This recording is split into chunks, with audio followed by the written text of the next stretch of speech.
I'm gonna take my office from this to this. All right. This is so Wait, weird. let's start over.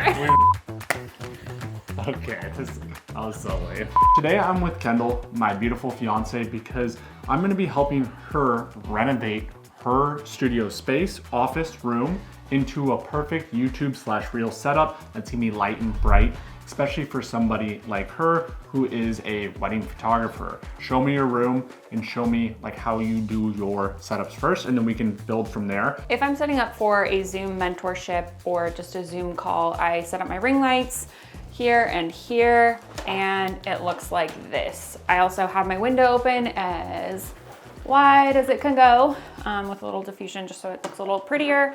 And then I'll sit down at my desk. Hey guys, this is an example of my lighting setup at my desk for Zoom calls, mentorships, and things like that.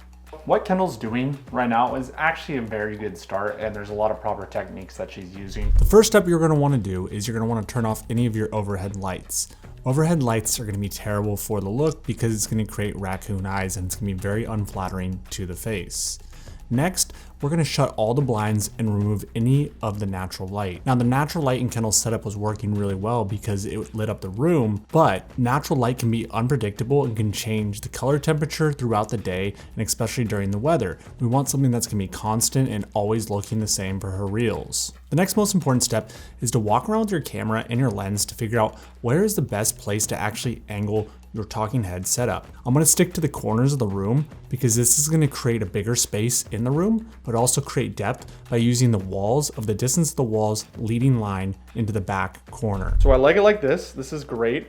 And I also like it like this. Now, the next thing we need to do is rearrange her office.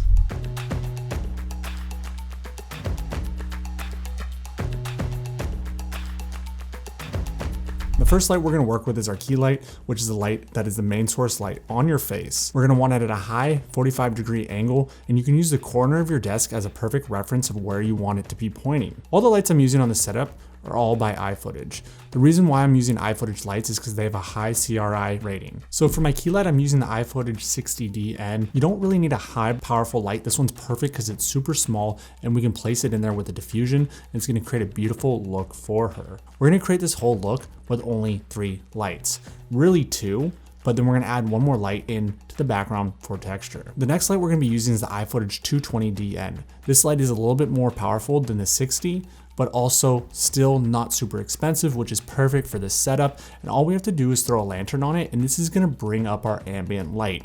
Lastly, I'm just going to be using another 60 with a projector mounted on it with a window blind gobo. And we're going to shoot this on the back wall because this is going to create texture to really separate our subject from the background. Again, the key to all this is just practicing, failing, and then retrying. You're never going to get it on the first shot. So be very patient with what you're doing and then just keep retrying. Check, check, check. How do you like it? I love it. I'm stoked on my new office space. It feels so fresh and clean and elevated. It's amazing. But this is a 3-light setup, and then we did turn on the light in the background there. Eventually I'd probably get a tube light so we don't have a warmer light, or you can change out the light bulb. You don't have to, just throwing that out there. Again, 2 lights on her and then 1 light on that back wall, and just rearranging to create the depth and make it a little bit more dynamic in the image, and make sure that we can control the light and get rid of the outside light. I'm so excited. Like, I'm so excited to film things with this space. It's so fancy and beautiful, but it was so easy for us to put together, like so quick. And I just want to give a shout out to our sponsor, which is iFootage. Thank you so much for sending these lights. They did not pay me for this. They did send me the lights to review, and I thought, what's a better way than actually using their lights for a setup that would be used all the time. Again, if you guys like videos like this and you guys want to learn more, please check out the rest of my channel. Like, subscribe, share, whatever you need to do. Comment below with a setup that you want to work on, but you don't need to spend a bunch of money. You can just really rearrange and get 2 lights to really make your studio and space look so much better. Perfect. Hi, Andy. It's like, there's a lot of noise back here, guys.